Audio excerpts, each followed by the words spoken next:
What's going on, everyone? Welcome back to another video here on the channel, and I hope everyone had a really good Christmas. Hope everyone got what they wanted, all that stuff, and I'm just kind of getting right back into it. Now, to preface this video before we even get into anything, I am no financial expert, and I have no inside knowledge into any of this topic that I'm talking about. My only qualifications, I guess you could say, was that I took a course about this in high school, and then I did a bit of my own research online. So take that as you will. But I do relatively know what I'm talking about to the very basic degree, I guess you could say. This video is just supposed to help people get into cryptocurrency and kind of understand what it is. This is kind of the video that I would have wanted back when I was, just trying to learn about it and stuff like that. Like, this is exactly what I wanted, because there's a lot of videos out there that say they're going to explain it simply, and then they throw out all these things and they talk and you just don't understand what they're saying. But this video aims to help people just like I was, where I had literally no clue what it was. That's all this video is supposed to do. So sit back, relax, do everything. Hope you guys enjoy, and let's just get right into it. So what cryptocurrency is, pretty much at the most basic degree, it's currency like anything else.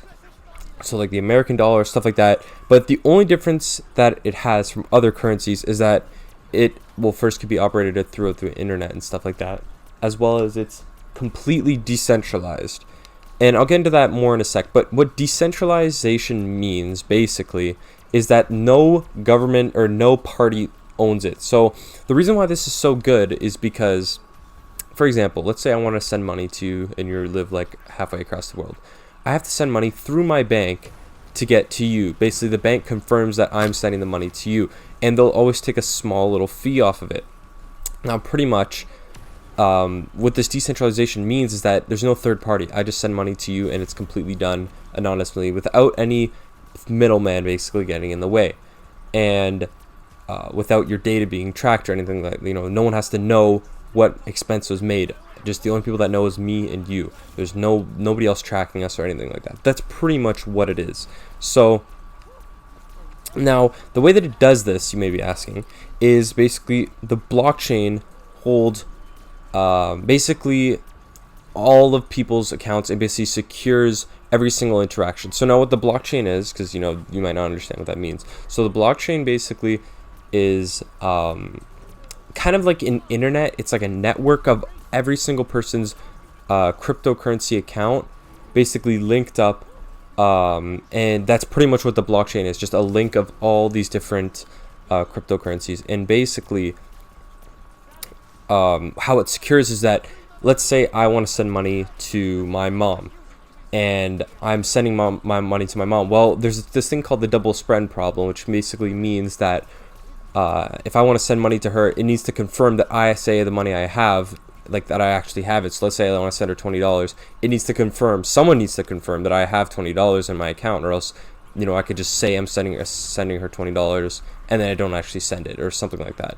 So pretty much what the blockchain does is that it gets uses consensus agreement from every single person on the blockchain, and basically confirms, oh yeah, let's say my dad and my brother. So it's like, does he have the money he say he does? Basically every single person on the blockchain, it takes it like their word and basically says, oh yeah, does he have the money he say he does? And if he does, then basically it basically sends the money and it secures that on the blockchain.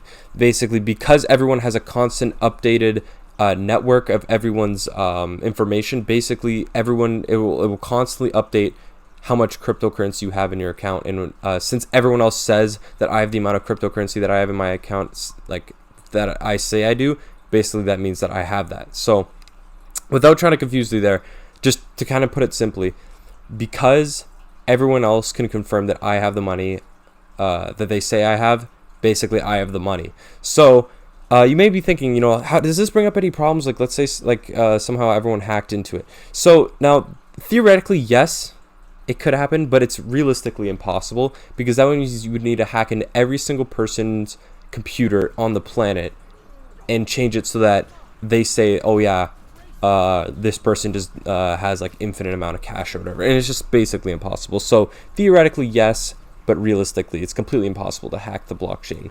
and it's the most secure basically way of confirming the amount of funds that people say they do.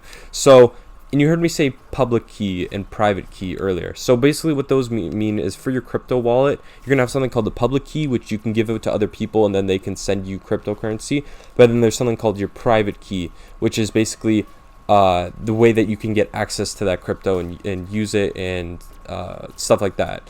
So pretty much that is why Bitcoin and all these other cryptocurrencies that you heard of are like in the news and really important. Basically, it's for that feature, that they're decentralized and that they're secured on the blockchain.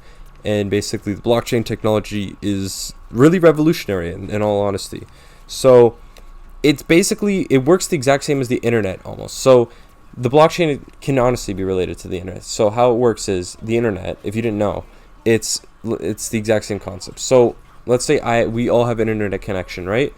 And let's say for some reason every single person's internet power went out except for one person's. And let's just say it's Elon Musk. So Elon Musk can then, because he still has access to the internet, as long as one person has access to it, everyone else can connect to it no matter what. So basically, theoretically, the internet can never die as long as there's one person that has access to it on their thing, because of how the blockchain works. So now, you may be asking, how do I even send Bitcoin in the first place? How do I get a private key, all that stuff? So, to my understanding, the way that you do this primarily is through just downloading apps like Coinbase or Simple. Basically, those are places where you can store your crypto and send it to different people.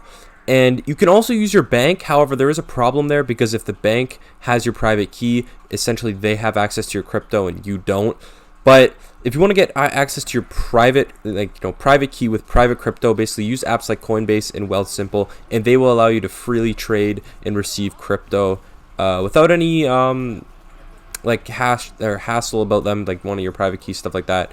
Completely up to you. Or you could also get a physical wallet that will hold on to them as well, like a Bitcoin wallet. You may have heard stories about people who've forgotten their password. That absolutely sucks for them. Anyway, so there are different types of cryptocurrencies, and I'm sure that you've heard of many of them: Bitcoin, Ethereum, Dogecoin, Morano, whatever. And these all serve different purposes and are all created by different people. So there's thousands of cryptocurrencies. I couldn't name them all. There's so many, and they're all used for different things.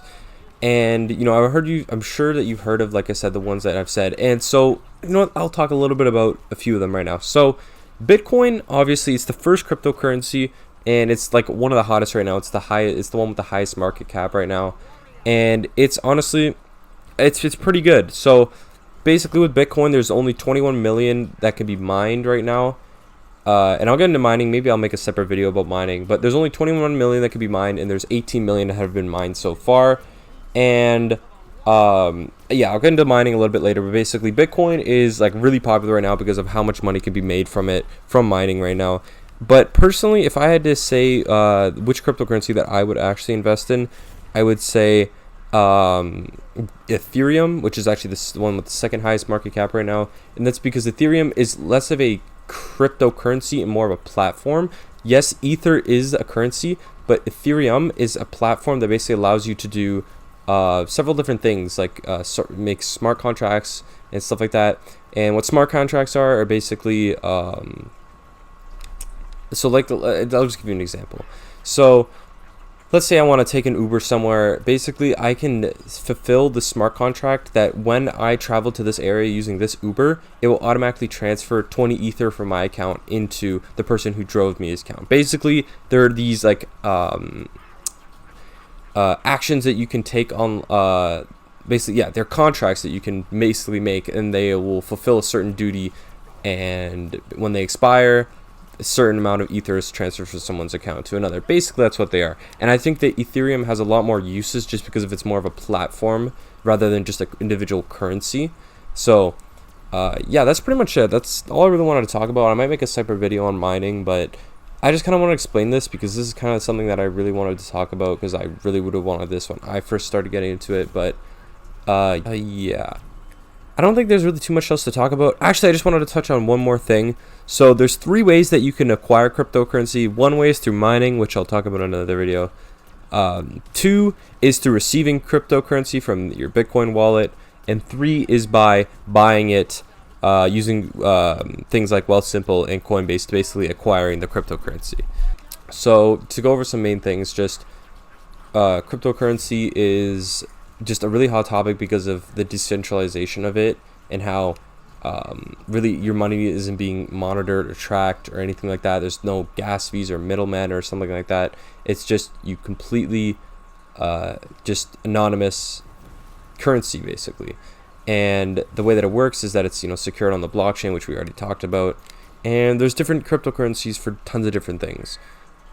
That's pretty much it. So I hope you guys enjoyed. Make sure to leave a like, subscribe, all that stuff, and I'll catch you in the next one. Peace.